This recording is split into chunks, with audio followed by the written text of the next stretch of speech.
नमस्कार। चलिए आज एक बड़ी ही दिलचस्प पहेली को सुलझाने की कोशिश करते हैं। एक बात कही जाती है कि मान लीजिए अगर दुनिया का सारा पैसा इकट्ठा करके हर इंसान में बराबर बांट दिया जाए तो पता है क्या होगा? कुछ ही सालों में वो सारा पैसा घूम फिरकर वापस उन्हीं गिने चुने अमीर लोगों की जेब में पहुंच जाएगा। पर सवाल यह है कि आखिर ऐसा होता क्यों है? तो ये सवाल वाकई में सोचने वाला है ना। अगर सबको बराबर पैसा मिल भी जाए तो कुछ ही सालों में सब कुछ पहले जैसा क्यों हो जाएगा? इसका जवाब देखिए पैसे में नहीं बल्कि उस माइंडसेट में, उस सोच में छिपा है जो दौलत को संभालना जानती है। अच्छा, एक और सवाल पर गौर कीजिए। शाहरुख खान जिनकी नेटवर्थ 6,500 करोड़ से भी ज्यादा है, वो 400 करोड़ का एक प्राइवेट जेट तो चुटकियों में खरीद सकते हैं। फिर भी आज तक उन्होंने ऐसा क्यों नहीं किया? और ये कैसे हो सकता है कि एक ही कुदरती खजाना यानी तेल एक देश नॉर्वे को दुनिया के सबसे अमीर देशों में शामिल कर दे और वही तेल दूसरे देश वेनेजुएला को पूरी तरह से बर्बाद कर दे? इन सभी पहेलियों का जवाब अमीरी के कुछ बहुत ही जरूरी नियमों में छिपा है। तो चलिए सबसे पहले शाहरुख खान वाले रहस्य से पर्दा उठाते हैं और समझते हैं उस सिद्धांत को जो खरीदने और अफोर्ड करने के बीच का फर्क बताता है। देखिए, शाहरुख खान का सवाल यह नहीं होता कि क्या मैं ये जेट खरीद सकता हूं। जाहिर है वो खरीद सकते हैं। उनका सवाल होता है क्या मैं इसे अफोर्ड कर सकता हूं, और उनके लिए इसका जवाब हमेशा होता है नहीं।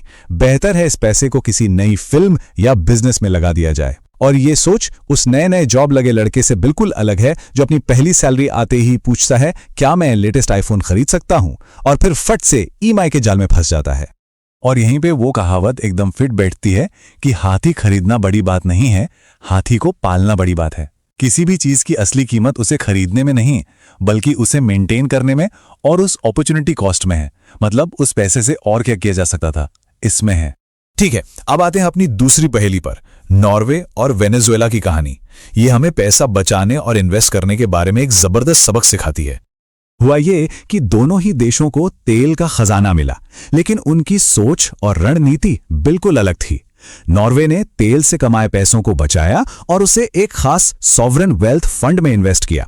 वहीं दूसरी तरफ वेनेजुएला ने अपनी सारी कमाई सरकारी सब्सिडी में उड़ा दी। नतीजा, आज नॉर्वे दुनिया की सबसे मजबूत अर्थव्यवस्थाओं में से एक है और वेनेजुएला पूरी तरह से तबाह हो चुका है। और वेनेजुएला की बर्बादी का आलम जरा सुनिए। आज की तारीख में हमारा सिर्फ एक रुपया वहां के 45 लाख बोलीवर के बराबर है। 45 लाख, सोच कर ही देखिए। यह नतीजा है एक गलत फाइनेंशियल प्लानिंग का। तो नॉर्वे ने ऐसा क्या सही किया? बहुत सिंपल, उन्होंने तेल से हुई कमाई का एक बड़ा हिस्सा पहले बचाया, फिर उसे अपने सॉवरेन वेल्थ फंड में डाला और फिर उस फंड को दुनिया भर की 9,000 से ज्यादा कंपनियों में इन्वेस्ट कर दिया। एक सीधी सादी लेकिन बहुत असरदार स्ट्रैटेजी। देखिए, पैसे को ना एक चुंबक की तरह समझना चाहिए। अगर वो लॉकर में बंद पड़ा है तो उसकी ताकत धीरे धीरे खत्म हो जाती है, लेकिन अगर उसे इन्वेस्ट किया जाए तो वो और पैसे को अपनी तरफ खींचता है। सिर्फ पैसा बचाना काफी नहीं है, पैसे को काम पर लगाना पड़ता है। तो अभी तक हमने पैसा बनाने की बात की, लेकिन दौलतमंद बनना एक बात है और दौलतमंद बने रहना बिल्कुल दूसरी, और इसके लिए कुछ अलग नियमों को फॉलो करना पड़ता है। तो चलिए अब उन नियमों को देखते हैं। अमीर बने रहने का पहला और सबसे जरूरी नियम, हमेशा एक बैकअप प्लान रखें, क्योंकि दुनिया का कोई भरोसा नहीं और तैयारी ही सबसे बड़ी सुरक्षा होती है। इतिहास गवाह है कि बैकअप प्लान ना होने का अंजाम कितना भयानक हो सकता है। टाइटैनिक, जिसे कभी ना डूबने वाला जहाज कहा गया था, उस पर जरूरत से बहुत कम लाइफ बोट्स थीं। क्यों? क्योंकि बनाने वालों को जरूरत से ज्यादा ही भरोसा था। नतीजा, 1500 लोगों की मौत। ठीक वैसे ही पोम्पेई शहर के लोगों ने अपने से सिर्फ 24 किलोमीटर दूर एक ज्वालामुखी को नजरअंदाज कर दिया और देखते ही देखते पूरा का पूरा शहर राख के ढेर में बदल गया। दूसरा नियम है मौके को पहचानना और उसे लपक लेना, खासकर तब जब बाकी सब डर के मारे पीछे हट रहे हों। और इस मामले में वॉरेन बफे से बड़ा कोई उदाहरण हो ही नहीं सकता। साल था 1963। एक बहुत बड़े सैलेड ऑयल स्कैंडल की वजह से अमेरिकन एक्सप्रेस बैंक के शेयर्स 50% तक गिर गए। मार्केट में हाहाकार मचा था, हर कोई अपना पैसा निकाल के भाग रहा था। ऐसा लग रहा था कि कंपनी अब गई कि तब गई। लेकिन वॉरेन बफे ने इस घबराहट में बहने के बजाय अपनी रिसर्च की।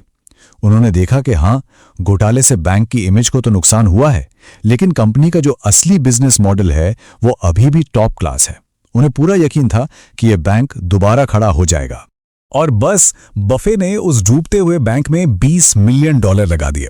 और जानते हैं आज उस इन्वेस्टमेंट की कीमत कितनी है? $26.1 बिलियन।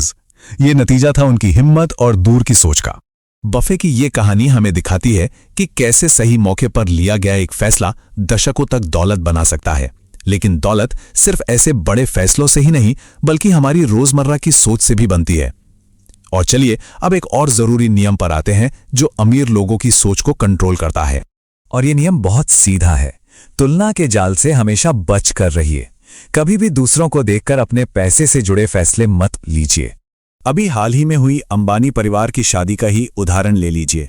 मुकेश अंबानी ने अगर 5,000 करोड़ रुपए खर्च किए तो वो उनकी कुल संपत्ति का 1% भी नहीं है। लेकिन अगर कोई आम इंसान उनकी नकल करने की कोशिश करेगा तो वो जिंदगी भर के लिए कर्ज के बोझ तले दब जाएगा। तो कुल मिलाकर बात यह है कि दौलत का मतलब सिर्फ ढेर सारा पैसा होना नहीं है। ये एक डिसिप्लिन्ड माइंडसेट, एक अनुशासित सोच और सोच समझकर लिए गए फैसलों का नतीजा है। तो चलिए इन सारी बातों को एक साथ जोड़कर देखते हैं। दौलतमंद बनने और बने रहने के वो 5 उसूल क्या हैं? पहला, हमेशा एक बैकअप प्लान तैयार रखें। दूसरा, खरीदने और अफोर्ड करने के बीच का जो बारीक सा फर्क है उसे समझिए। तीसरा, सिर्फ पैसा बचाइए मत, उसे इन्वेस्ट भी कीजिए। चौथा, जब बाकी सब डर कर भाग रहे हों तो मौके की पहचान कीजिए। और पांचवा, जो शायद सबसे जरूरी है, कभी भी दूसरों से अपनी तुलना करके पैसे से जुड़ा कोई फैसला मत लीजिए। तो अगली बार जब कोई भी बड़ी खरीदारी करने की सोचें तो एक पल रुककर अपने आप से यह सवाल जरूर पूछें, क्या यह मेरे भविष्य के लिए एक इन्वेस्टमेंट है या फिर सिर्फ आज के जमाने के साथ कदम मिलाने का एक खर्चा? इसका जवाब ही आगे की पूरी फाइनेंशियल जर्नी तय करेगा।